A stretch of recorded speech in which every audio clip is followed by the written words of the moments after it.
Welcome everybody here to our coverage of the ESL 1 Frankfurt qualifiers. We're trying to find out, Blitz, who's going to make it through to face up against Na'Vi for the final slot for the European qualifier. I'd ask you directly out, who's it going to be? Do you know? I'm not sure. C9 look really strong right now. I think that they seem to have hit a stride. Like, they finished pretty well at the Star Ladder. And it just feels like... I don't want to say the word throw because it kind of simplifies it too hard, but I feel like if they get stable with the way that they draft and they can get their consistent picks, I think that they're the team to beat right now. And this is they already get one of their stable picks. They've got Zeus or Mag for Fada to play. Zeus being a hero that Fada absolutely excels at. It's like one of the few people that immediately get their mid-hero aside from like a Shadow Fiend or a Storm. No. Actually, I kind of want to, before we fully get into this draft, like I know you brushed upon Cloud9 with their recent results over in Star Ladder, but let's talk about the team which didn't qualify for Star Ladder, Team Empire. Because Team Empire, they've been playing in the Red Bull Battlegrounds. They qualified themselves for the D2CL recently, but it still took them a full 5 games to get on top of NIP. So, are we expecting good things from them tonight up against Cloud9, or should we be concerned if you've got Rares bet on Team Empire? I think that this is as close of a match as you're going to get in a really long time. Like, I can't imagine one team stomps another, but who knows, it's Dota, and I think right now, in this current patch, because I keep hearing that it's going to change today, in the patch as it is right now, things are really heavily determined by how the draft goes. And that's what we saw right out of Empire at MLG. They just outdrafted everybody consistently. I mean, obviously play plays a factor in it as well, but their drafts seem really consistent. And now they've got Yoki. They haven't played with him in a LAN since, I can't even remember. It's been like 5 months, 4 months, but still, this is the guy that they're most comfortable with. And off the bat, you see Troll and Vengeful Spirit picked by them. Troll is still an amazing hero as it stands right now. Yeah, and we don't know tonight. Like, there's been no communication from Valve about exactly when the patch is going to come. So, if the worst case scenario is it could come like at the end of this game, and we wouldn't know until we got out of it. Yeah, I assume we'd play on the previous patch anyways, right? It's impossible to change it. Really? You can't play... Nope. Oh, okay. Initially, when Dota 2 first came out, they did have both the latest as well as tournament version. Yeah. At which point Valve just said screw it, and they just combined it all into one. So yeah, there's no option for rolling back into the older version and finishing the entire qualifier too, because it's not just tonight. Tomorrow night we come back again at 18 CEST, and the winner of this game plays up against Na'Vi. So we could be seeing a very, very different style of game tomorrow night too. That's going to be really brutal as well, just because of the way that you're going to draft after a patch is weird, especially if you haven't played it at all in the test. Yep. Or you haven't scrimmed in it. Then you're pretty much just kind of going by your initial read of the notes, but as it stands, we're at the previous patch, so it's okay. We don't have to worry about that quite yet. It would suck for both of these teams, though, if they had to, like, mid-game swap. You'd also sit there going, well, did we lose to Na'Vi just because the patch came and, like, Na'Vi adapted quicker, or... Cloud9's I don't even, like, think of that thought any longer. That's, yeah, let's move on.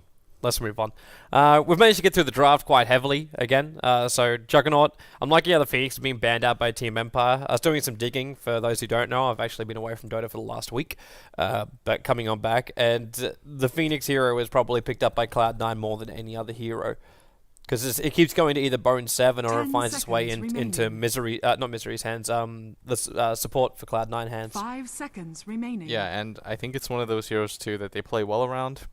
A lot of team fight potential from that hero. Bone 7 plays it really well. Like, it's one of the heroes that I feel like he's most comfortable on, and it's a really popular meta hero right now, and so it's definitely not Legion Commander. I hope that's never the pick again. But I mean, Legion's gotten some buffs since the patch as well, so maybe we'll start seeing Cloud9 pick him up again, but I'd imagine that's an offlane Magnus. Yeah. And Gyrocopter is actually going to be the pickup for C9. Would you really feel, though, like it had to be an offlane Magnus? No, you could put it as a mid-mag, and then that could be a support Zeus or even an offlane Zeus. Like, Zeus is just such a versatile hero right now. Oh, we definitely know that's Eternal Envy's gyrocopter. There's no doubt about that whatsoever. He's going to the safe lane with that one. 10 Who knows, seconds man? Maybe that's a remaining. support gyro. These It's things. it's possible, but the 5 only seconds only remaining. player which has played the gyrocopter in Cloud9 for at least the last 15 games of Reserve Cloud9 time. has been Eternal Envy. Are you just trying to keep yourself with an open mind, are you? Yeah, pretty much. Okay. I never like to say anything definitively in Dota, just because of the fact that you never know what a team has practiced or what they plan on running. So you're expecting some kind of trap Lena. or potential trap. That's what they try to do, man. They try to mess with the casters. So Empire take Lena, I think they're trying to mess with the other drafter. I think they give a crap about the casters. of course. Unless you put it in a blog. All right, so I'm gonna skip ahead from that comment. We've got Earthshaker, standard hero right now. I think it's one of the better heroes to play around as well. 5 seconds remaining. Just because you can do so much for it. You Team can go offlane with it, Empire's block turn off to ban. the creep wave. You can gank for mid from such a long range without even using smoke. You can abuse the nighttime vision to just kind of throw fissures down to protect people. I think that the hero just all around does a whole lot. And Empire's last ban, 10 I assume seconds this is going to be remaining. geared towards another support. 5 seconds I'm not entirely sure remaining. who. Well, it doesn't make like the only thing you'd think of is actually not Reserve even thinking time. of that. Because how are you meant to ban against this? You're talking before, like the Earthshaker. We've even seen it play as an offlane core. The Magnus could be anywhere as an offlaner, so this could be support or core. Now, the only thing you could kind of ban out is a counter pickup against your last core hero. That'll be it. That's assuming, of course, that the Lena is not a core. Cloud9's Yeah, and both turn teams to have pick. really left themselves open with options. Like we said, pretty much every hero here could go in any lane, so I'd imagine it's a gyrocopter for Envy as well, but I just want to keep my options open in case. Same with Team Empire. Like we got to cast a lot of them at the MLG Pro League finals. And with the Lena, she was support. We saw Aoi 2000 wreck 10 as a seconds support Lena, remaining. but also consistently in the mid lane, also even safe lane 5 Lenas. seconds remaining. So if Team Empire wanted to, they could just run the Troll Warlord in the safe lane, the Axe on the off lane, throw the Lena in the mid and craft Reserve themselves time. another support hero to boot. So last pickup for Cloud9 on the way. Spirit Breaker, you said, does get banned out. I like that ban as well. It prevents Troll from really getting active around the map, and you can lock him down by just charging through everything. And you do have some reliable stuns with the Lena, and once Axe gets a Blink Dagger for his call. But while you're trying to set that up, you're a little bit susceptible to just ganks around the map. So C9, pick up the Lion. That should be a Misery Team Lion, a No-Tail Empire's turn Earthshaker, to pick. an offlane Magnus, played by Bone7, a Mid-Zeus, and a Carry Gyro, would you say would be the most It likely? sounds about right, man. It sounds about right. I don't think there's anything else you'd really want to change in that. The only issue I might be having is the fact that Magnus might get zoned out the lane too much, so you'll never really find the buff up on him. But I suppose it's not really as important when you get the gyrocopter there, because the gyrocopter's already got ways to 10 AoE clear. seconds remaining. Like he's not going to get and not going to get the buff up from Empower. It's just the damage increase only. 5 seconds So it's not as critical remaining. as having someone like a Troll Warlord on your team, or someone who's really like Juggernaut, who's really searching for Reserve that cleave time. so he can do Ancients. So yeah, I'm with you. I'm with you on your lane prediction. Yeah, and Empire's is a little bit shakier, I guess. It just depends on where they decide to run the Lena. Like, some teams really like running it mid. Other teams don't. For example, EG primarily run it as a support for AUI because it's a good greed farmer. Once you get an Ags on the hero, it's amazing. You get a Yules, you're defensive and offensive god. And you don't necessarily have to be mid for that, which is what a lot of teams think. I actually think that the Lena should maybe be run as a support here just because the Zeus is going to sit and farm. Yep. Because if you put the Lena there, there's no potential for her really to kill the Zeus just because he's going to spam from arc from far away. So you can never really get in close enough. Yeah, exactly. Well, unless you're going to play... yeah, you're right anyway. It's going to be a support Lena. But could you do it from range with just like Slave and then wait for your level 6 to Laguna Blade him down? Or then again, is Fader even going to fall for that? I think you have to hit the... You're going to have to hit the stun because he's honestly just going to play the arc distance. Like, you're never going to right-click a creep to try to hit it unless it's under your tower. So I think that if you're in that kind of position, you don't want to put a hero like Lina where she relies on lane dominating. And Zeus is a hero that doesn't really care about that. Like, he trades farm no matter what. Well, let's get into it, guys. So Cloud9 versus Team Empire is starting now. So this is game number 1 of a full best of 3. The winner of this will advance themselves through to the lower bracket final. There's only one team that gets to come out of the lower bracket. Currently, Na'Vi is sitting there waiting to play their game. And it's up against the winner of this one. We already had our first 2 teams qualify from the upper bracket. For all the details for the event, you can head yourself over to esl1.joindota.com. That'll give you everything you're searching for, and you can check out the entire qualifier grid too, which is available for your viewing pleasure. So we already had Alliance as well as Virtus Pro Polar, who is now just Virtus Pro. They've already managed to qualify themselves in with some great teams coming in from China. We had VG Gaming directly invited, Invictus Gaming with the other team to qualify from China. So they are the defending champions of ESL 1 Frankfurt, at least. They're not the defending champions of ESL 1 because there was the New York edition as well. And we get to have Secret and EG also turn up. So it should be a terrific event. Hopefully you booked your tickets and are coming to Frankfurt. I haven't. Damn it. What? Jeez. Oh, no. Trollolol. Alright, so... That's all you're doing. I have your tickets somewhere. Okay, we're good. Thank you, Toby. You're a good friend. We have your apartment. Oh yeah, everyone. If you are going to come, book accommodation right now. Like, as quickly as you can. Because the second ESL 1 Frankfurt was actually announced, almost every single hotel got booked out. So, Frankfurt's basically chockers at the moment. And if you see me at an event, I will buy you a cookie if you remind me. What, is this every single person that finds you at an event you'll buy a cookie for? No, it has to be like, it's like a first 100 can redeem. The first 100 cookies. Yeah.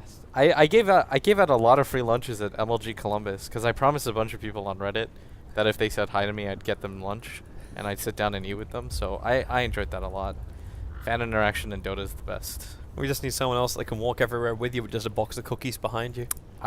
Toby, I'm not high maintenance. I carry them myself. You carry them yourself? Yeah, I was giving out cupcakes at TI4. Really? Yeah, and TI3. I never got a cupcake. Yeah, I just give out cupcakes to... Was it one of the frosting on the top of them? They're from this place in Seattle. I can't remember what it's called though. It's pretty famous though in Seattle. It's like if you live in Seattle, you'll know what kind of cupcakes I'm talking about. I would go next level on you if I was going to do something like that. Okay.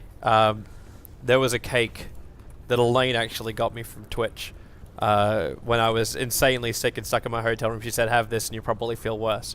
Because it's just so rich, and it came from that little cafe thing around the corner from the hotel we're all staying at in Bellevue. I've never felt more sick but so happy in my life. I would share. I would even give you the full piece of cake because there's no way you can complete the full piece of cake without throwing up somewhere. I don't understand how this story started out. I really don't. This story started out with you giving cookies to everyone at ESL 1 Frankfurt.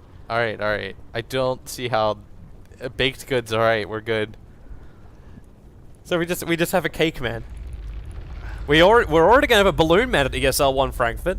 There's actually a guy. Yeah, the whole thing that started off as an April Fool's for ESL 1 Frankfurt, which was the balloon animals will be at ESL 1 Frankfurt. Everyone was just like, man, that's a terrific idea. And ESL was like, yeah, sounded like a joke, but it's actually kind of cool.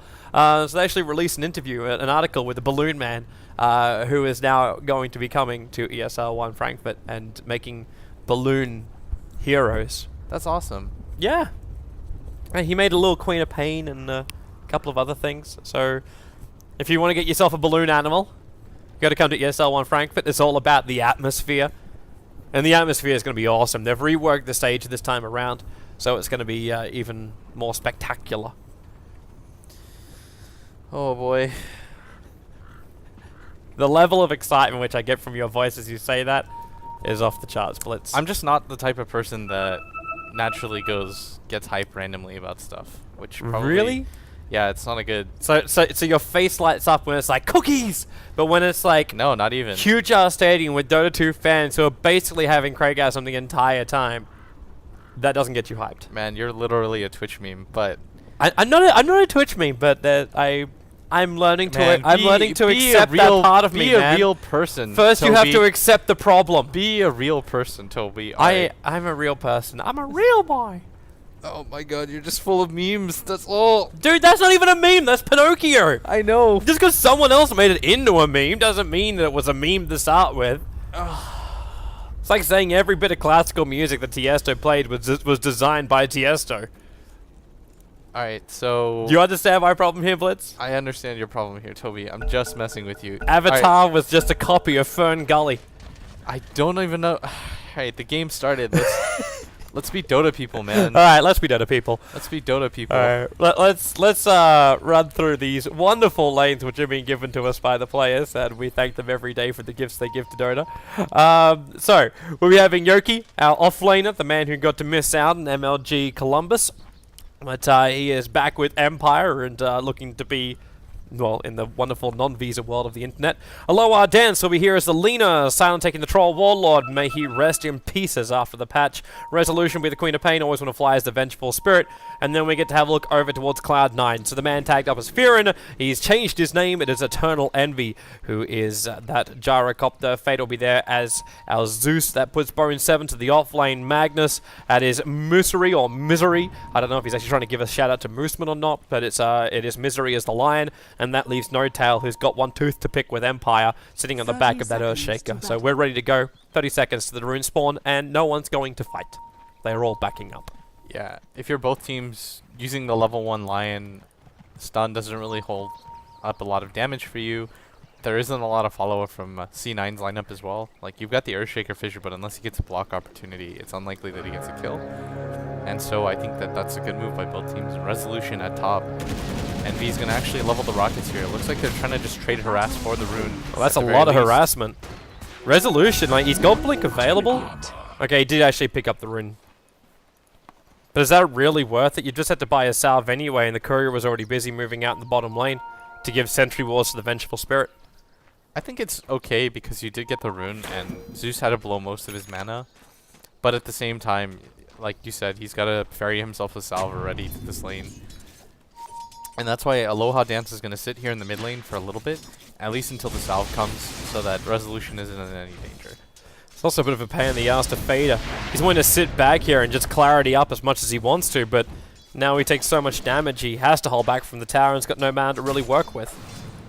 Yeah, and he's just spamming his arc, so he's okay with this trade right now. Resolution does have his salve now, and he didn't die, and he's got... he's going to get 3 out of these 4 CS right now, so he's perfectly okay with this trade.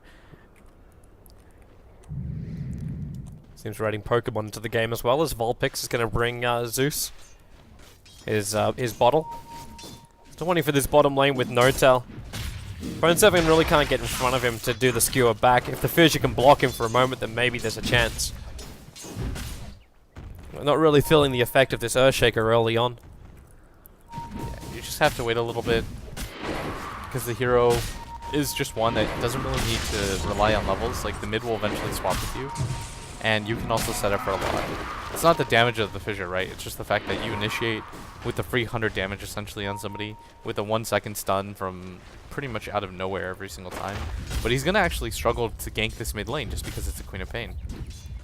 Because even if you have the stun, unless Fader's got the damage to follow up, he's just going to blink over because the rock wall doesn't hold him in position. Yeah, exactly. He's actually smoked up right now, but I don't exactly... It looks like he wants to go for top, and Yoki's quite low, and he won't know about this either. He's going to pick up the boots, though. One. Yep, so here it is. Where's that first stun? Follow-up Fissure. No Tail just waiting to block him in, and there it is. The Rocket Barrage can turn on. The creep behind him is soaking up a little bit of it, but it's not enough. So Yoki will be the first blood. Cloud9. Successful kill on the axe. Yeah, he definitely didn't see that coming. This ward normally would kind of spot out the rotation from this side, but if he goes from around anyways, you can't spot that. Or, I mean this ward. But he just came from behind and he didn't really have any idea of it. And this might happen again because No-Tail's actually got an Invis rune. Well, there goes your Fissure block. This time there's a little bit more of a creep wave to get through, so Envy starts off with the Flat Cannon, then into the Rocket Barrage and Yoki. Well, the wall's going to disappear, but he can't run away from it all. Man, Yoki, the ward over here doesn't show him everything. Like, he has to stop relying on just that. Because the Earthshaker now, that's twice. I guess he got a little bit unlucky because of the Invis rune, but at the same time, dying consecutively like that. And the worst thing too, Toby, is the fact that he's giving it up to Misery, who's like the greedy support. of C9, and him getting a few of these kills off the bat means that he doesn't have to rely so much on staying in the lane to get farm and get a quick blink dagger. Because normally what ends up happening is that Bone 7 actually switches with him, and Misery, you'll just see him go to the off lane where he doesn't really care if he gets ganked, and just farms up his quick blink dagger. There is a an upside for all of this. Bone 7, that's a little bit later in the reaction there from Empire. They didn't have vision around the tree line, but if they went in for the magic missile, then the follow-up light strike array, they would have had enough damage to kill Bone 7. But I was going to say that the trade-off is just how much farm you're getting onto the rest of the Empire cores. So you are running the Gyrocopter up on top, yet you're going to flash farm, he's sitting at 9-3, so he's looking good. But you've still got a Troll Warlord that's progressing quite quickly in the early stages of both levels and farm. Yeah, Yoki's actually got a decent amount of farm as well compared to Bone 7, and he's got a stack coming from him as well. There's a stack over here, but I don't necessarily know if Bone 7's going to be the one to farm that, and Fada's going to get this top rune. Fada's actually got a ton of farm. He's got 21 CS with the Soul Ring and a bottle, and this is the problem with facing it off against a Zeus, is that even if you get harassed early as Zeus, you don't really care. Successful kill on Bone 7 on the bottom. Once the additional stun lands, there really isn't a way out of there. Doesn't have a huge amount of range on that skewer either. So Empire finally getting themselves on the board. And it was the Troll Warlord that got the kill too. What kind of build are you actually looking for from the Silent here? Like, what's going to let him battle up against the Gyro? Because, correct me if I'm wrong, like, that's the primary hero he's looking to kill at the start of fights.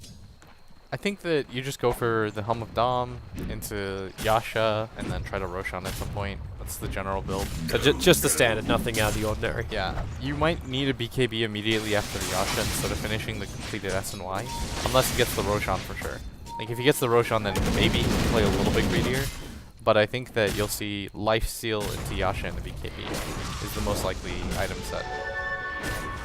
Resolution's happy he's alive. He's even happier the fact that Fader hadn't hit level 6 yet. He dropped very, very low after what looked to just be a fissure, and then the Lightning Bolt arc connecting. Made Resolution as a DD, but they rotate No-Tail immediately just because of that. He's actually trying to get a stun off. He's got it. Thunder God's Wrath is available, so Resolution's going to drop. He was able to escape from exactly the same combination, apart from, well, minus the Thunder God's Wrath, merely a minute ago. And then he just walks straight back in again, thinks he can have a crack at it. Top tower is under It's honestly the power of the Earthshaker. Like, again, look at Earthshaker's level right now. He's literally level 1. Or he was level 1. He's level 2. It's the level 1 fissure. It doesn't matter what the damage deals. It's mostly enough to be able to set up a kill and always want to fly. He's getting quite low. He's going to leave one stun off over on the Zeus, and now in comes Resolution. Just going to Sonic Wave down the Earthshaker, making his life a little bit more difficult than it really has to be. At the same time, I'm also hearing Yoki. He's starting to power level. He had himself a quad stack inside the jungle. So finally the Axe can play catch up here. Yeah, he needs to right now. He's got to have some sort of impact in this game. Just the amount of farm that the Zeus is getting, and the fact that the Queen of Pain, yeah, they killed the Earthshaker, but that's still only a level 2 Earthshaker that you killed. So in terms of experience, it's not very high what he got right there. The gold is okay, of course, but No-Tail doesn't really care if he dies there. Like, the job's been done. He's kept the Queen of Pain down relatively. Fada's getting a lot of farm. Like, he's gonna go the Bloodstone route, it looks like. Radiant's top tower has fallen. And Cloud9 are able to open up more space. Resolution, well, Bone 7, no skewer available. He does have 7 stick charges. That might be enough to get him to the Ancient area, which means he can actually get himself denied by the neutral creep. So Resolution, nothing is going his way tonight. Yeah, that's actually so huge, because if Resolution gets the kill there, he's almost level 8. He gets some advantage over Bone 7, and it opens up the short lane even more for Silent to be able to do what he wants, but him getting the deny there, that was just a heads-up play. Like, he knew he was 100% dead there, but he's like, okay, I'm going to use a stick just to get to the neutrals. I hate to tell you, man, but Yoki has now attempted to do this quad stack twice, and he's been unable to do so twice. He took the small ones to start with, but he had to walk all the way back to base, and he came back out again. And couldn't even finish the big ones. So scary, man. Real problems. Real world problems. And Resolution. I mean, with this Soul Ring build, all Fada has to do, he throws down one bolt, and then he's got to run away. Missed combo on bottom. There's going to be a fissure, then to skewer back Silent into the tier 1 tower. But just overshooting the mark there, Bone7. Must have got the pathing a little bit wrong, and now, well, he's basically dead in the tree line. There's nothing you can do about it. The shockwave's going to be there. NoTel does have the fissure, which connect over onto Resolution. But the TP support gets cancelled at the end of the day. I believe that was actually, yeah, it was Fader who was the man TPing him. So just a little bit of a misplay ends with Cloud9 losing their offlaner. Yeah, they were trying to get aggressive on Silent, but I mean, Silent's really tanky, and you can't ever forget that you're playing against a troll. Like, the nature of the hero is that if you don't kill him within the initial burst wave, there's a high chance for him to just turn it around on you. And at top, Empire. That double stun though by Misery! Alright, can I finish it? Oh No! Misery's got Finger of Death, he dodges the stun from a low hard dance. And Eternal Envy, well, he's got nothing to help out his teammate right now. Unless that lane is going to overextend. Speaking of overextension, Silent having to TP out between the tier 1 and the tier 2 tower in the bottom lane. He does have his Helm of Dom though. Man, Misery being able to get that kill. He dodged, that was a smoke ink as well, Toby. And the fact that if you just take a look at his item progression now, he's got a 9-minute Blink Dagger as a support Lion. Like, I don't even know if you can really classify Misery as a support player though at this point. Is under attack. I wouldn't want to. I really wouldn't want to. He's going to do more work than... Well, he's doing more work than Magnus. He found more levels. He's got better initiation than Magnus. He's got 20... He's going to have 30 CS after this neutral camp to play with as well. Like, Misery's farm's really good. He's got 30 CS and 3 kills already. And the Zeus ult flies off. It was scouting more than anything else. It let NoTel survive. Well, I say that. There was an observer ward that was already planted down. So he would have been fine. Then again, maybe not so fine. Silent's going to slow him down. He's got the Alpha Wolf there, so all the damage in the wall, especially when he's able to get the extra bash from the melee axes. Yeah, you really have to... You have to respect the Troll Warlord. The potential for him to initiate on solo heroes with both of his axes are just too strong. You're not running away for NoTel at that point. He was kind of sandwiched there. It's either you run into the Lina, who's got both spells up, or you run into the Troll. He decided to go for the tower route, but was unable to get there. And another kill on the way for Silent. Had a really good game so far. Yeah. Absolute free farm and 2 kills to boot. That makes him the highest net worth by about 400 gold. Even though Fader is the one nibbling at his heels. He's got so much money on this Zeus. With another 2,000 gold just sitting in the bank account. That's a lot to play with. Misery, actually not stacking up the Ancients here for Envy. Envy's going to be too late to get the Ancients to stack. But they decided to come in and actually have a look towards Roshan, so they might have been worried. I don't know if they're worried about Troll Warlord going in. They might have, actually, I think they saw him with that Observer Ward in the bottom lane. And they might have been worried he just slipped himself inside of Roshan to kill it off. If I'm C9 as well, I'm concerned about the fact that our Magnus isn't getting anything. And there aren't a lot of stacks either for the Gyrocopter. So this Troll is just farming the shit out of the map. Like, he has to be worried about that. He's going to do his jungle as well, but I mean, it's a Quelling Blade, Helm of Dom, Troll Warlord. Like, you can't really keep up 1-to-1 like this. Do you agree with the Troll builds when you go the 4 points up and further as well as Axis and completely bypass the battle trance? I think early on it doesn't really provide anything for you. If you're Empire, you're just looking for quick picks anyways. Like, you're not looking for any sort of tower aggression at all, and with Ancients constantly being contested in this area, Roshan is not an option for this Troll Warlord, especially with this creep. If you notice Envy, he's actually sent his creep in there. This is going to be the anti-troll as well. So there's no way for him to just even smoke in and start up on it without killing off that Satyr. And the second you do that, you're running into a position where you're up against Lion Initiation, Earthshaker Control, Gyrocopter with his cooldown. One thing we haven't even mentioned at all. What's going to happen with Empire, with Axe, as well as Troll Warlord when they get caught inside this cooldown? Are they they're having a battle over on NoTel? The Fissure will give him some space here, but then again with the Sonic Wave, the Shadow Strike will end up killing him off. So they get a little bit of experience for it. Agony. And the kill goes to the Queen of Pain. Yoki was like desperately trying to ult that if you saw. He's like, that's my Blink Dagger! But he was unable to do so, but still a 12-minute Blink Dagger. You're not too let down if you're Yoki for that. Just because of the fact that Bone7 isn't getting a ton of farm on top of that. Bone7 might be in more trouble. He's going to skewer and TP out. Low art dance. The timing is too easy for him. Light Strike Array is going to connect. And Bone7, well, a little overkill, but I suppose it's a low cooldown. They use Laguna Blade and ensure the kill. over on the Magnus. Now, always going to fly as the sole defender underneath this tier 1 tower, and Misery is well aware of this. So all he's got to do is just loop in behind Always Want to Fly and kill him off. The nighttime vision is keeping it restrictive. And in fact, he's going to TP out to come and battle up on the top lane. Going to stick with Fader, however. His Thunder Gods are up. The VS swaps him out, but the damage from the fissure will be enough to finish the job. Looks like there was a cooldown up on top. One in mid. So ends up being a 3-for-2 trade-off. The Vengeful Spirit does manage to get the kill. Looked like by himself on the Zeus. So he's level 8 all of a sudden, but still, Misery just went ham there. Like, he's got a Blink Dagger, he's level 9. He's pretty much another core hero for C9 at this point. And even though No Tail has had a rough game, you're trading it all off for this line who's got so much farm at this point. It's a shame he's not like Alina. With those Laguna Blades all the time, you can be a lot more active on the map, being aggressive. It's the only downside I really feel about the Lion is the fact you have to wait until your Finger of Death comes back off cooldown. I mean, it's like a guaranteed kill though every single time it's up, and the crowd control ability is so much more reliable against heroes like the Queen of Pain, especially, where you pretty much only get one chance to stun her. True, compared to Alina who could jump in, and without a Yule Scepter setup, there's not really that much to talk about. But the Light Strike Array is always great if it connects. You're right, the line is a lot more reliable for control. Oh, and No Tail's got to be careful up here. He does have Misery behind him though.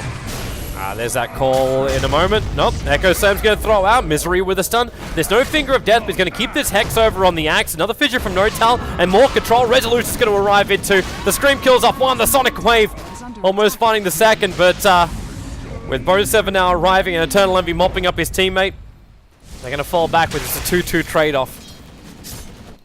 Yeah, but that's, again, 2 supports for your offlane hero who hasn't had any chance to snowball. Like, that's a death after death for Yoki right now.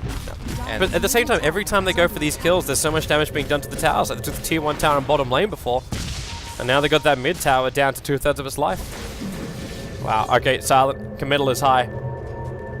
He's losing its Alpha Wolf. Resolution's considering jumping up. The Fissure, Silent needs to walk himself away from this, and that's why he jumps up and Fader perfectly in range for Aloha Dance. There's not enough mana that he can go for this Laguna Blade. But at the same time, Cloud9 realize they're getting really cramped here. The range axe is going to slow down Bone 7, giving Resolution that vision so he can keep pushing in underneath the tower. He'll need another Blink and Scream in a moment. There's actually not enough mana for it. He's short by 10. That was such a heads-up play by Aloha Dance too, to come in that direction to set that up, and C9 look like they want to fight this, and Empire look like they want to fight this as well, but they have to be really wary as Silent. He's only got 400 HP and he's spotted out. Yeah, they found him. Stunned him as well as with the Mystic Flare. Always Want to Fly. Well, the cooldown is probably going to end up finishing him off while the rest of the teammates from Cloud9 move and chase after the Lina. So Empire overstaying their welcome here. Heads up play or not, they end up losing the trade-off. And I imagine if they just get out there, it's a perfectly fine trade, but they overstayed for so long, everybody rotates over. And the Troll, I mean, he had ample opportunity to at least try to get out of there, but isn't able to do so, and now almost everyone from Empire going down there. The only ones you keep up is Axe as well as Queen of Pain, but that's not going to give you the momentum you're searching for on Troll if he keeps, well, it's only his first death, and he's still the highest net worther. You are going to start to slow down a little bit. Yeah, and this Staro's finally being able to do stacks. He's actually getting quite a decent amount of farm as well now. And Envy is just behind Silent in terms of farm, and I feel as though if Silent hadn't died there, he would have just snowballed even harder than Envy. But Envy getting a little bit of a lead. This is tower gold as well, though. They've got one tower up. It's true. Silent's going back into his farming kind of world. That's Always Want to Fly. Well, they both just planned out Observer Wards, and Always Want to Fly is going to get annoyed about this. If he ends up waiting here for 40 seconds just to stack and it won't work, then he could be spitting chips. But it's also the fact that the Radiant Observer Ward got scouted out because he put it down right on top of the Dire Observer Ward. And Resolution, every single time he gets bolted, he just has to get out of here, and it looks like Empire have some inclination to fight just because of the fact that this Queen of Pain going BKB first realizes that her utility in this game is severely limited by the fact that if she blinks in aggressively at all, she's going to get blown up. Like, she's going to be the first one targeted down in every single fight. So she opts to go for the BKB. I 100% agree with that.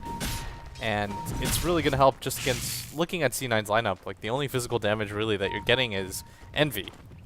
And the Magnus RP, of course, can stop the Queen of Pain, but he doesn't really have too much damage to back it up, and he is just about as finished as Blink Dagger, but he doesn't really have levels as well. Dire's middle tower is under attack.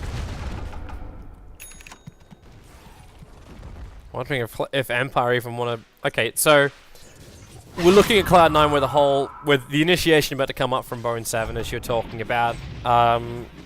Zeus finding more farm as well, so he's getting bigger, and same with Gyrocopter. Is this Cloud9 where they want to slow this game down and keep their distance on Empire, or would you be more concerned about the late game from Empire? I think just because of the fact that you've got so many mobile heroes on C9, you're okay with going late game. As BKB start to wear down, Zeus just becomes more and more effective, and you're okay with going into the late game with heroes like that, especially with RP. If you hit an RP, you win a fight late game. That could just end the game for you, and you've got Dire side as well. So Roshan, you can always protect it if you've got heroes up. So I think you're okay if you're C9. Just don't get impatient, because if you give up any fights at this point, it's gonna mean an early troll Roshan. I said that weird, Roshan. You said it right, man. It feels like I pronounced it with a W. Something's wrong with me. Well, sorry. I'm not a person that you can really start judging for pronunciation. That's true, and Envy actually is attempting a Roshan. It's taking quite a lot, but with the Frost Armor and the S&Y, it looks like he's actually making some strides towards it. Well, it's funny because he's stealing out enough life against Roshan for when he attacks him, and when Roshan attacks him, obviously he's going to get slowed up a little bit by that Frost Armor. So Envy just plays this range game by sitting on the edge. He doesn't take anywhere near enough damage, and he can do it solo. Never really risks himself. And now they're going to try and fight Bone 7. Well, the Fidget's going to beat there. Boy. In, and there's your 3-man RP with a 3-man stone from Misery 2. Finger of Death follow-up. Queen of Pain, the only one that survived because Resolution was never there. And now Cloud9 can properly commit players to finishing off Roshan. That was the worst position that Empire could have found themselves in. Man, no tail. Go you. Getting that Wicked Fissure into all of them. They had no time to respond to the RP. Just a good team play by both of them. And C9, they cleared out the Roche pit as well to set up for this. Envy was in the entire time. They were completely sandwiched. No room for getting out. Wombo combo to death. And that is going to mean a Roshan that you wouldn't expect if you're Empire. You were expecting to take it yourself. You're the one with the Troll Warlord and the Alpha Wolf with the Helmet Dominator with a good start. It was all meant to be Empire just popping in, grabbing the Aegis the Immortal, and then advance during team fights. And now Envy looking to force the issue on bottom. Throwing down the call, down Aloha Dance. I'd love to try and find some kind of opening with this Yule Scepter of his. And the rest of Cloud9 are already in the run out of here. The only thing he could potentially kill up, well then again with the Yule Scepter, could be the Gyro, but that's an Aegis the Immortal Gyro. So even with this kill, depending on how much you commit, it's not going to be worth it. Jumping from Resolution with a BKB, so they get through the Aegis the Immortal. Yule Scepter for the line, defensively done, but the Sonic Wave's still going to bring him down. Envy back to World of Living, but Troll Warlord starts off from him with Yoki's support. They do burn through the Aegis plus the Gyro's life. Bone 7's on the move out of here, and this is also what helped Empire know what they're up against. This Observer Ward, the one that they had just before they had the horrendous Bone fail. 7. Yeah, he's dead. This just let him see everything that was coming at him from Cloud9. And that's, Toby, what happens when you have Aegis and you get a little bit too overzealous because you feel that the Aegis is going to push things over. But when you're in Envy's position, surrounded by 4 heroes, it doesn't really matter if you have an Aegis. Your team isn't in any type of position to help you out there. And man, that should have been C9's advantage, but they still have a decent advantage in terms of gold, but they give up a lot of room to Empire now, and Silent almost completes his entire BKB off of that one fight. You can see how much of a swing that comes in. The hilarious thing is, if you look at the net worth, there's really not that much difference between the two teams. Like a maximum of 5,000, 22 minutes in with like the current style of Dota, it's not that big. It's the experience swing where it shows you a little bit more. Just how far Cloud9 were ahead. And there's that update I was waiting for. It's almost 7,000 in the net worth change. Yeah, that's intense. Just because of that one fight, and that Troll was alive for the entirety of it. The worst possible case scenario for C9 right now, and they can't get into fights like that. Well, they found Aloha Dance at least. Finger as well as Fish are going to commit to that. And correct myself, I didn't mean to say net worth. I meant the experience. it was in 7k net worth. We've got a full Bloodstone now done for Vader as well. Disassembling his pieces and then, whoops, mis-reassembling them. And he's getting quite a bit of farm right now. He's going, this is a decent farm build as well with his Blink Dagger. I mean, Fada's got a ton of farm. He's behind the Queen of Pain, yes, but he's been playing so safe and so back, and he doesn't have the amount of kills that Resolution does, who's sitting at 6 on top at this point. Silent finishes his BKB as well, and that's another thing that C9 have to worry about. You have to initiate on this troll before he can get his BKB off. Even if you get the RP off, you've got to hope to kite your life off at that point, just because there's not a ton of physical damage for C9 at this point. If you're looking for your solution to the reason why the rest of C9 cores don't have as many kills, just look at Misery. He's 922. Yeah, but I can't blame him for that. He solo went ham this game, Toby. Oh yeah. Oh, we're not saying, oh, naughty Misery. 7. He's in trouble. Potentially skewer away. Yeah, I can't do it. The stun combination from Empire is too big, so they just go on the tier 1 tower. There is the Echo Slam going on a little bit lower up against Yoki. One charge will keep him up, but now No-Tel being called, controlled, and Yoki's going to dunk him down. Envy as well as Misery running as quick as they can. The only thing he can do is the call down. Misery can turn around for a stun as well, waiting for the timing, just keeping Silent back.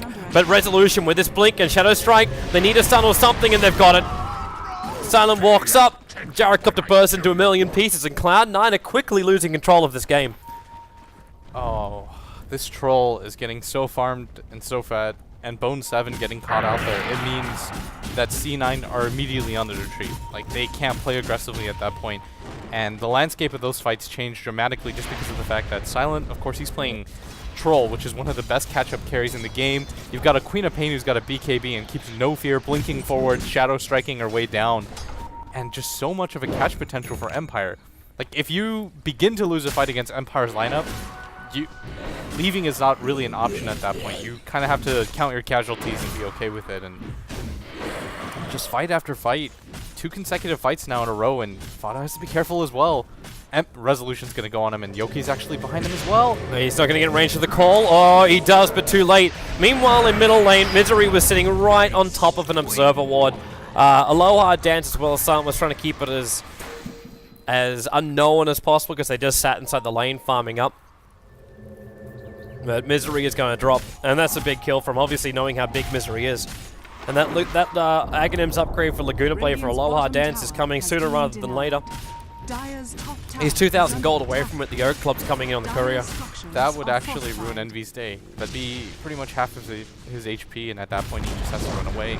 Doesn't have the best defensive capabilities on Gyrocopter, and the Troll, if he sees your carry at half HP, he's going to eat you alive. So Cloud9, if they're going to win here, do we look back to the fight they had over the bottom river at Roshan, where it was their initiation? Empire really didn't even get a single ability off. Is that the only way they can win these fights with the position that Empire's heroes are in right now?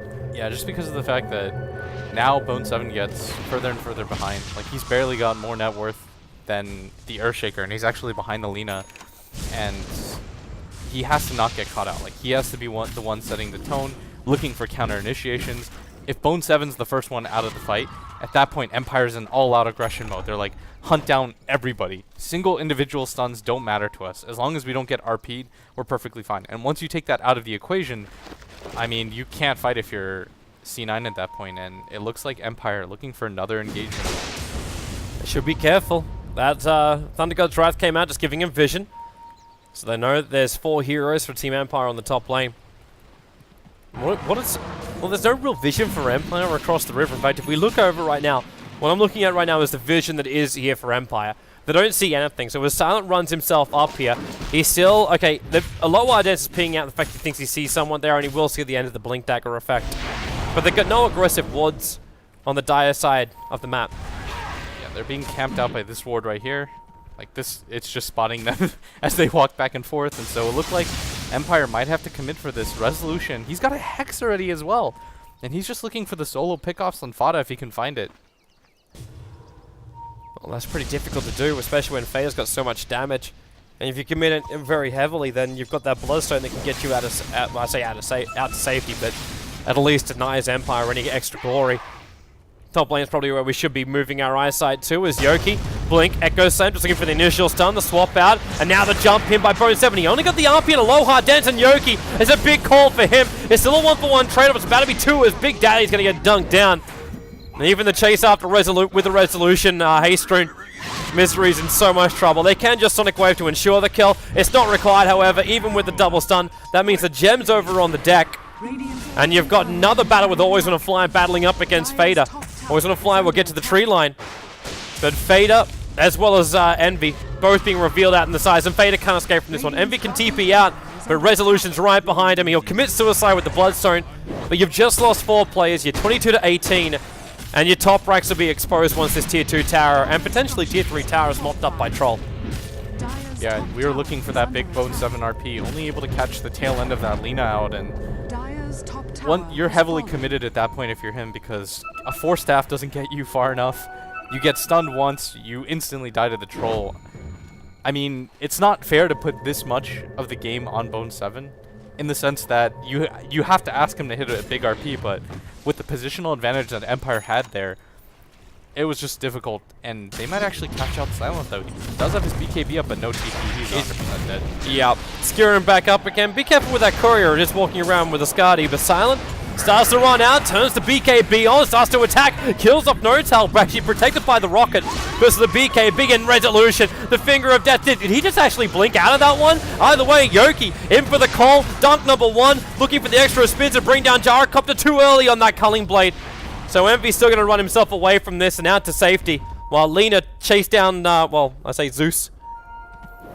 Yeah, and I don't think Bone 7 should have... He skewered him out of there, right?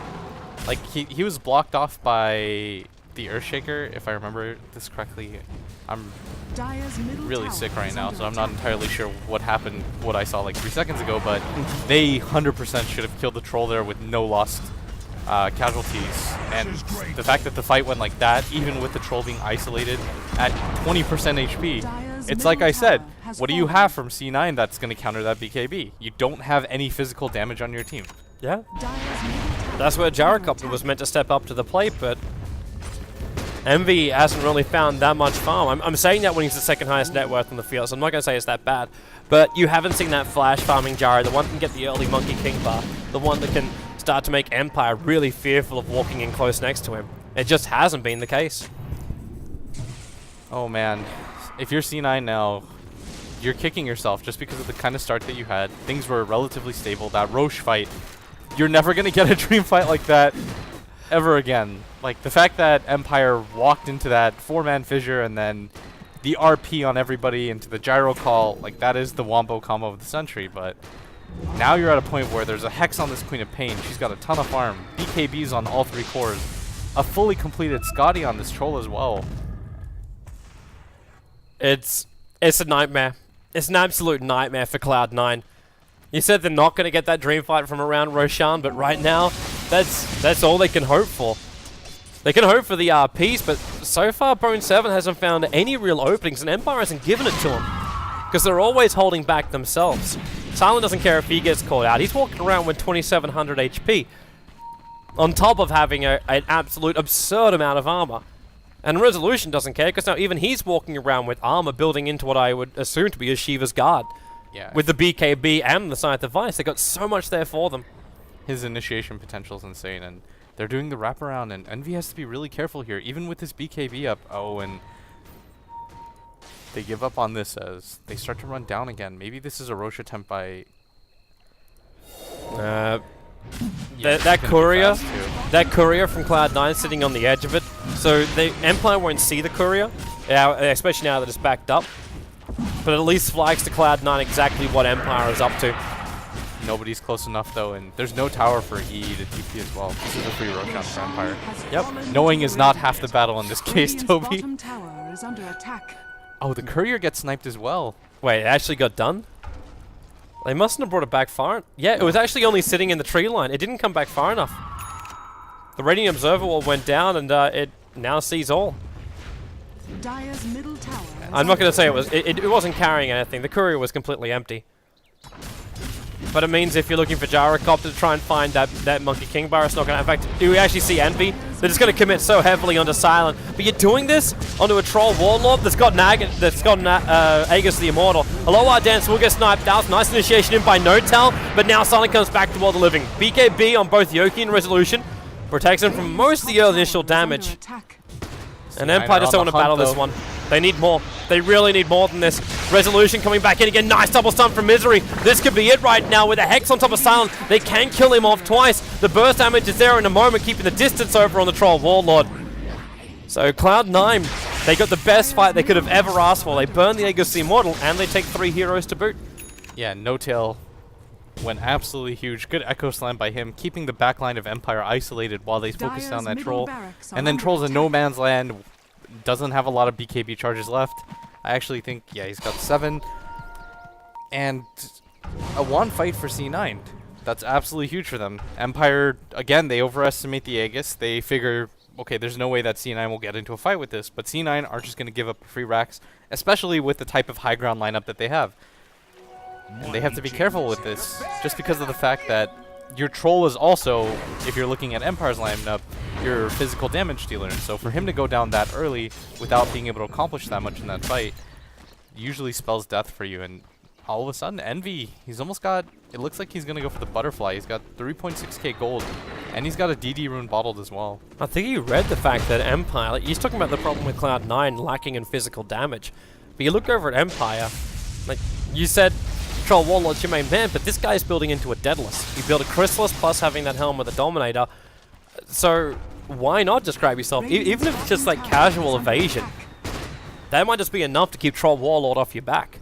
Yeah, and it's just a good pickup. For 1800 gold, you can pretty much 1 out of 4 attacks, you'll be okay. Well worth the effort. And you do have a BKB that's still 10 seconds. Hasn't used it yet, and he's had it for quite some time, but it's just indicative of Envy trying to avoid getting into fights right here that could potentially lose them the game. I think it's also because when Empire initiate, you don't have time to let off that BKB. The blink, the Hex comes in, and you're practically dead after that point. Envy, Misery is actually looking for the initiation, was kind of camping around bottom, hoping the support would show themselves, but runs away once he sees it's the Troll. No opportunity to kill him. Well, Resolution's plate mail. I don't know if I mentioned it before, but we had like our 2 different plate mail builders. And initially I was considering it to be like a Shiva Scar kind of style, but now you see that Hyperstone over on Resolution instead. With the AC, it's almost feels like Empire is trying to heavily commit to make sure they can bring down the Raxes, and the AC is the only way that you can help do that. Because what's Silent going to do? Silent's not going to build into an Assault Cuirass. He needs to have the direct damage up against the Gyrocopter now. The armor is really good too. Just creates everybody on your team a little bit tankier, and taking down buildings is a lot easier as well. I just said creates everyone a little bit tankier. That doesn't make sense. It makes everyone a little bit tankier, and it creates opportunities for you to take the racks even faster than that, especially with the Troll ultimate. But at top, Envy's got to be careful. Does have backup in the form of Bone 7 though, so he's not entirely by himself. And well, they're still going to jump in on him and give it a crack. Look for that call. Bone 7 actually getting called by Yoki. He's going to look for that dunk over on Bone 7. Starts with the up. He can never get done. It's a double kill coming in the way of Yoki. At the same time, they lost No-Tail on the bottom. I say Big Dirty. Underneath that Observer Ward again from Team Empire. So 3 players down. This is the best opportunity that Empire have had to finish up that mid-racks. And potentially more. This is going to mean more. Just the fact that Bone 7 and Eternal Envy don't have buybacks, nor does No-Tail. If you're C9, you're just, you know, bend, don't break. You can't lose everything at this point. You have to be careful, though, as really good initiation. And this might mean Always Wanna Fly is going to go down, and this is what they need to start off the fight so far. Aloha Dance still over on top of Fader, keeping him out. Overcommitting like crazy. Yeah. It's almost like you're trying to play the buffer, but they're taking so much damage. The Silent's very, very low. And Fader, well, there's your Blink Hex, the stun from Misery, keeping Silent out. They just keep the Frost Armor up. Fader lets the ulti rip. He tried to go for a second with that Refresher Orb, and in fact, he did do it. That's the reason why the Refresher went. The buyback will come out from the Zeus, hearing a lot of damage, just No-Tail onto Silent. Could actually kill him off. Fader blinking himself out. The Fidge is going to control him. That's going to allow him to get a double kill into the hands of Fader. Yoki's back in the mid. They did not kill off this tier 3 tower in the bottom. And Cloud9 will repel the Empire entry. Beta and Misery just saved the game for C9. If you lose 2 racks at that point, if anybody gets picked off after that without a buyback, the game is essentially over. Empire could just bull rush, but Beta and Misery, I mean, they managed to survive.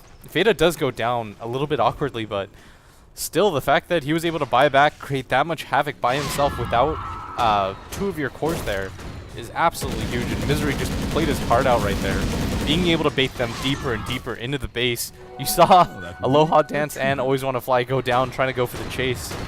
And 1 rack's down, not the worst thing in the entire world. And it looks like C9 are looking to strike back at the Empire. Yeah.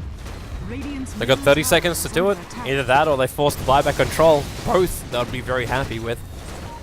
So this tier 2 tower stays numbered. Misery's already looking for, yep, he's looking for an opening. Just blinks himself up in front of the tier 3 tower and then runs straight back out again. Doesn't see anyone close, realizes Empire aren't going to look to fight. So they're going to back up and try and get control of their lanes again. Yeah, they have to be careful.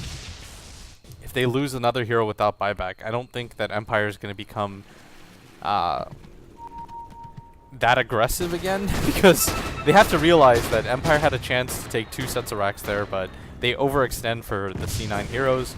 They didn't play objective gaming right there, Toby, but the worst possible news just came out for Envy because Silent decides to forego the crit, I think wisely as well, and just decides to straight go for the MKB. This does open up a timing though where he won't have buyback, and the Aegis also isn't available to him, so he has to farm out a little bit longer. But it's worth it for him. Like, even if he's forced into a fight without this Monkey King buy, he'd never win the fight anyway. But the fact he had to sell the entire Chrysalis just means it's a little bit of wasted money. Yeah, he didn't expect Envy. I mean, he should have expected Envy to get a Butterfly, to be honest, and Always Wanna Fly. Looks like they wanted to try to get the initiation off, but Misery's okay with that ward. He's walking around with the gem. It's very difficult for Empire to get vision anywhere. There is another initiator now arriving for Empire. Aloha dances the Blink Dagger. So you got Blink Yules into Light Strike Array from the Lina. So she's a great combo hero to work with almost anybody really in the Empire lineup. She's pretty much a core hero on her own. Just the fact that her ult is level to 3 with the Aghanim Scepter available and the Yules to set things up on non-BKB targets, that should mean most heroes would die to her in one go. Like, the combo would kill Misery or No Tail. I think it actually one-shots, or it's really close to one-shotting Misery. Like, he's... You mean just with the Laguna Blade, or you mean with the Light Strike and Laguna? No, he's 25 damage off of just ulting him to death. So if you see an injured lion, just jump yourself in the Laguna. Yeah, exactly. And hope he doesn't hex you. Injured is a broad term. Like, if the lion gets hit by anything, you can do it. It's 950 damage. He's got 17 HP more than that. Like, that's nothing. You could technically just Yules him and then ult him, and he would die. Oh, Resolution's still looking for these pickoffs against Cloud9. They don't want anything to do with it. There's still got another 3 minutes and 20 seconds left in the buyback time with the Zeus. And what do you actually want to see out from Envy? Is it worthwhile holding on to your buyback, or is it worthwhile picking out something like the Titanic for the fight to go with your BKB? I think you always have to play for the buyback at this point. It's too dangerous to not. Like, there are too many things that could happen in these fights that if he gets caught out without buyback, like, the game could potentially just end. So why even risk it? Like, one item isn't going to change the course of these fights. True. There's a Hex in the game.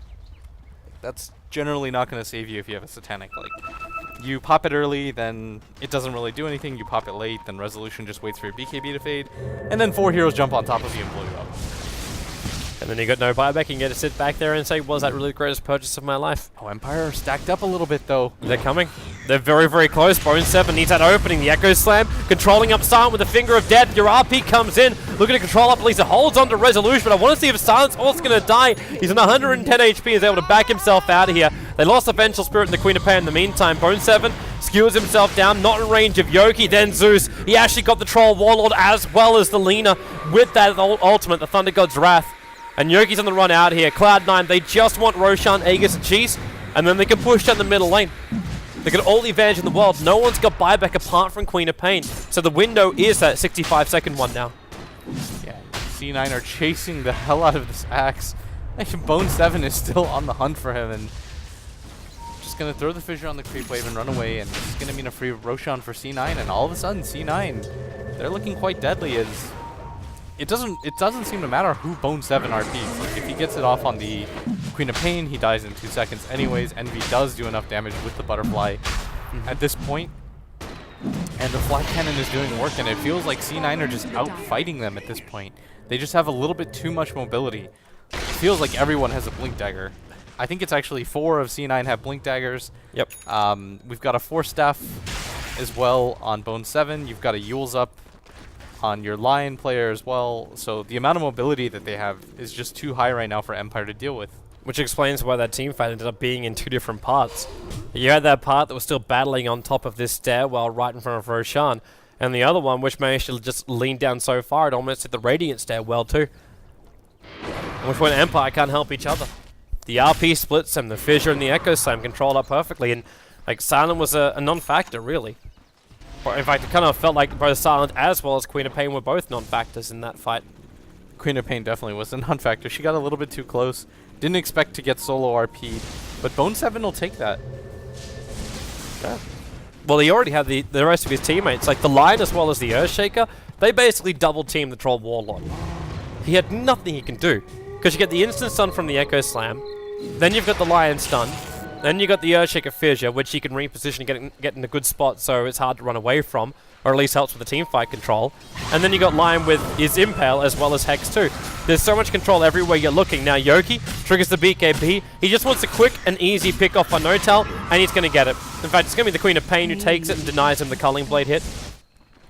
But they're okay with that. A kill is a kill. That's the 3rd time they've been stacked up as 2. The Axe and the Queen of Pain looking for kills. Fada has to be more careful there in Bone 7. That's about as good as it gets, actually. Bone 7 dying there instead of Fada, I think you're okay with that. As weird as it sounds. Because it could have been a lot worse. If you lose Fada in that position, he's finally started to build up Bloodstone charges.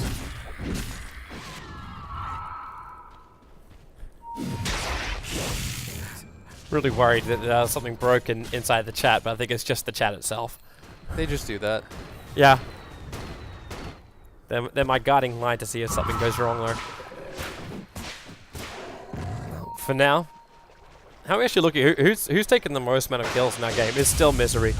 Misery is still #1 here. As Zeus has a bit of a look around with the Thunder God's Wrath. They're trying to get some information on Empire to see where they want to go. Because Silent's just itching to fight. He's not fully 6-slotted, but with what he's got enough for him to fight. The only thing he's ever going to get more is a Satanic.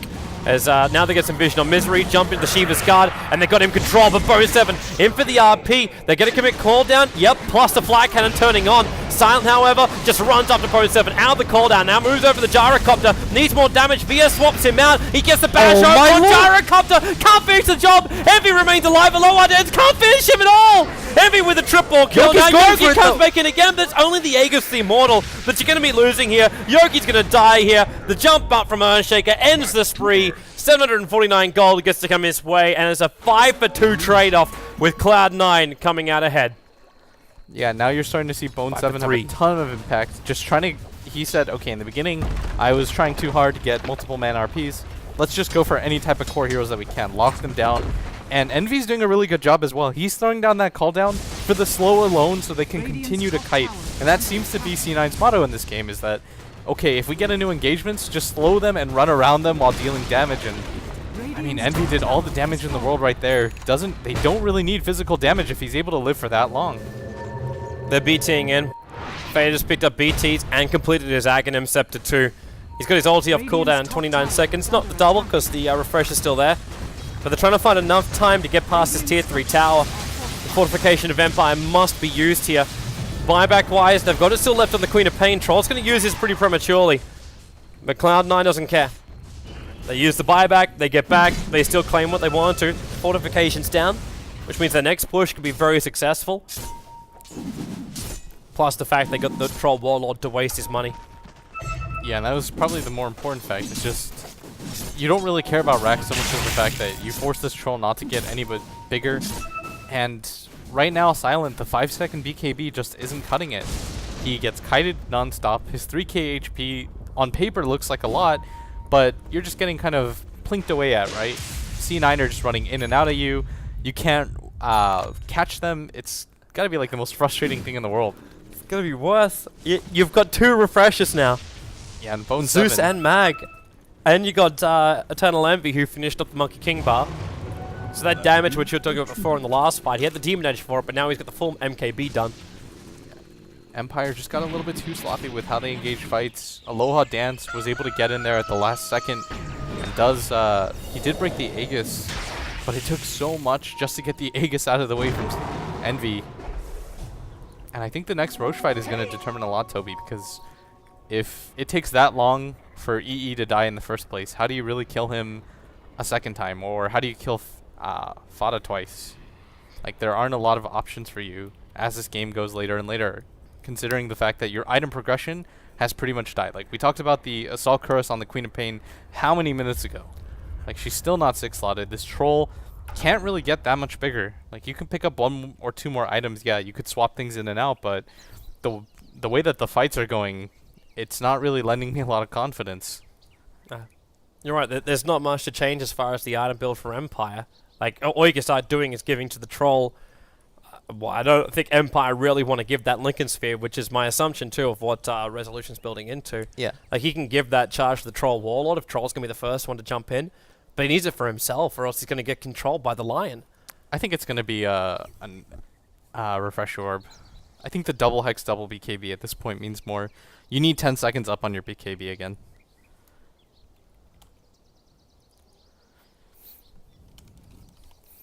The game is paused up. Just waiting to see what's going on. Yeah, and Faded just needed a second. I don't know if someone had to run to the toilet or something else along those lines. But Cloud9, like, it really feels like they've been given a gift, a real big gift. Even after that fight they had around Roshan, the ones that came after it for Empire just looked so good. And there's so much on the line as well for this matchup. Like, you got to win 2 best of 3s. Both these teams, if they can win 2 best of 3s, they qualify for ESL 1 Frankfurt. There's a huge amount of prize money up for grabs, not to mention being at the largest event in Europe on the Dota 2 calendar. It really does feel like the TI of Europe. It is. And it's only going to get bigger. Like, ESL committed a full $1 million into CSGO recently, and of course there's already a $1 million commitment for the 12 months of Dota 2 this year too. Yeah, and C9, they're just playing around the Roche Pit area, not willing to get caught out, hanging around this 5, and do they have a smoke of their own up? Nope. And that's exactly why they're doing this, because if the smoke of their own is not up, then they have to play like this. Is there a gem actually on the Empire side? No, they don't have a gem as well, so they aren't aware if they're just standing on top of wards or not, and luckily for them, they aren't. But C9 are grouped up into their base, not taking any chances at this point. You've won so many fights in a row now. Why bother? Well, why take the chance? You know these tier 4 towers are open, so if Empire want to, and with the Troll Warlord, if he stays alive, and you can't buy back, then you're just going to lose out. You don't have the momentum advantage in the lanes. And Empire are the ones who are forced to really try and fight this. Because they're the ones that want to end this game now. They don't want this game going over an hour. If you want one team in the European scene that is just so, I'd say good, or experienced would probably be a better word, in the late game, Cloud9's basically it.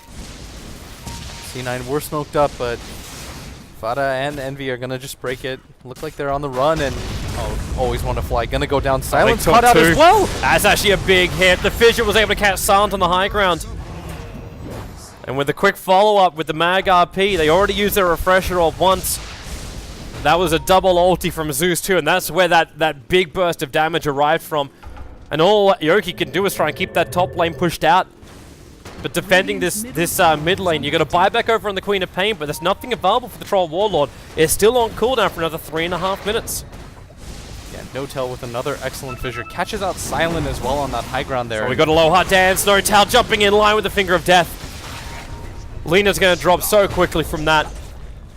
So you don't have her initiation and control mechanisms. And in fact, Cloud9, Envy starting on the tier 4 towers. I think there's a little bit of indecision about if they want to go for the Raxus or if they just want to go for the GG push. But it looks like they're going to play the safer route. Take out the mid Raxus and then take out the top Raxus. Yeah, and I don't know if Empire can get into this fight. Their Troll doesn't really have money. Their Lina, neither does he. At worst, though, they lose 2 racks here. doesn't look like C9 are interested in potentially going for the throne. Maybe they're satisfied with both set of Rexes here to clear out some buildings. Vader's jumping in. Notel again with this fissure. They're going to skew it back, but it's already over. Always want to fly, getting fingered down by Misery. That cooldown timer is just ridiculous. 20 seconds every single finger. And all he needs to do is just have one range creep to soak the mana out of. And I think that's exactly what he's asking for too. It's like, guys, let me have the range creep. And he's got his ultimate up already with the Scepter, 20-second cooldown. Misery is so far in this game. He's just accomplished so much. And Empire, they're now down a set of Rex, and what looked like a dominating position for them is just slipped away as C9 just continued to outfight them in Bone 7. You're starting to see some really clutch RPs. Like the fact when he skewers the Vengeful Spirit into Silent, who was stunned by No-Tail. Like I feel like No-Tail and Bone 7 have had so much synergy this game. It took a while for it to come online, but it most definitely is there now. And Cloud9 looking great. Satanic can be fully finished up for Envy, and he's still got enough money for a buyback. The Earthshaker's the only one who doesn't, but it's only 173 gold, so it's not too hard. Looks like Yoki is considering an engagement on bottom, but Bone 7's right behind him, so he starts with the Chivas guard, controls the Lion, the Sonic Wave as well. It's going to be a dunk very quickly down on top of the Lion. The BKB made sure it could happen, but then it's just a quick buyback. They want more, chasing down No-Tal. In comes the call out, big RP from Bone 7. You asked for the clutch one, there it is, Yoki coming in. He wants to dunk and claim it, but Gyro just turns on the ultimate as well as the flat cannon. Empire get mopped, and Resolution will TP himself away to safety, but it just seems like now the walk to victory. All 5 players from Cloud9, head bottom push, GG. Yeah, there's nothing to stop them at this point. Empire might just be mulling over their decisions for the next game, talking about what went wrong. Enough on them, I'm disappointed, but at the same time, Cloud9, they had insane team fights after team fights. It looked like for a second that there was quite a big of an advantage for Empire. I mean, look at the gold swing alone. It looks just like a huge mountain. It's just, it goes up and then it swings all the way back down, and they don't want to be on this roller coaster. Well, there's no option to get off unless you're going to GG it out. There's your RP again from Bone 7, giving Faye the distance, and I think that's the point. To give us the white flag, and well, it's a no-no from Resolution and GG from the rest of it. That's going to be Team Empire losing game number 1 up against Cloud9. Cloud9, one victory away. If they can take the second map, a second round, they could find themselves very comfortably up against Na'Vi tomorrow night. I'm also interested to see us. Okay, guys, well done. Just well done. Still, I'm interested to see how you can go up against Na'Vi. Cloud9 maybe a little bit shaky after Star Ladder. Those games didn't go perfectly their way, even though the result is something they were still reasonably happy with. It was in second place. Yeah, C9 didn't walk away with this victory. Hotly contested game, though. It looked like they had their moment, obviously, at Roshan, and then Empire just quickly... Man, I want to... It's like the best way to describe it, but the Empire, they quickly struck back, and they took they took that Rax, and it looked like they could have gone more with the buybacks on CD for C9. Then all of a sudden, things just swung C9's way. Man, I put it perfectly. Let's have a break. We'll be back here in a moment, guys, so stay tuned. Make sure, yeah, you don't go anywhere. We have second game of our best of 3 Cloud9 versus Team Empire. Will the Empire, in the words of Blitz, strike back? That phrase might have appeared somewhere else in some other movie. But we'll be back after the short break.